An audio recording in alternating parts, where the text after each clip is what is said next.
So hello everybody. Imagine having a wonderful tree full of green leaves, wonderful, colorful fruits. What if this tree is actually very unique because it's the last of its kind on Earth? What if this tree develops a certain kind of disease over time? The disease actually mainly affects the outer part. It's actually developed because of the exposure of this tree to different kinds of environmental factors, like, for example, pollution, viruses, or bacteria. However, the roots of the tree are well preserved because they are not as exposed as the other parts of the tree to these devastating factors.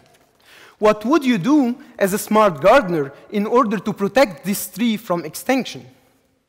Wouldn't you actually try to get rid of the diseased parts, the leaves, the branches, while actually preserving the healthy root?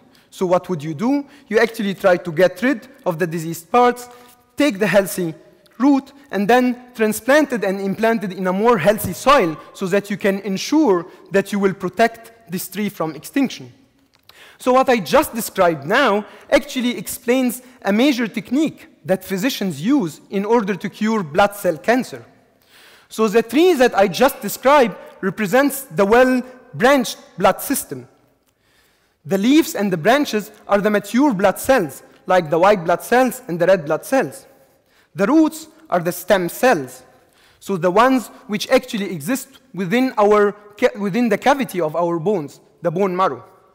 When a person develops leukemia, leukemia mainly affects the mature blood cells, which are the leaves and the branches.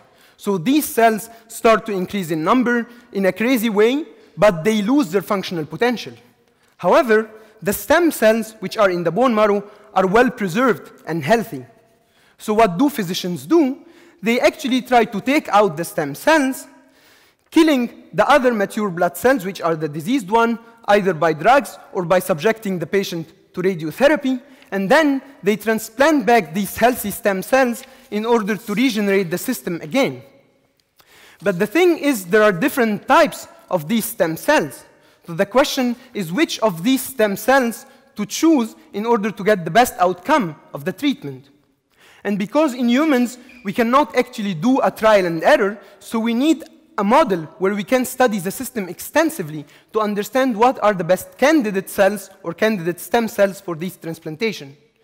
Enormous research is currently done in mice in order to understand the system and to reach the best candidate cells or candidate stem cells for these transplantation purposes to improve the treatment strategies. Thank you for your attention.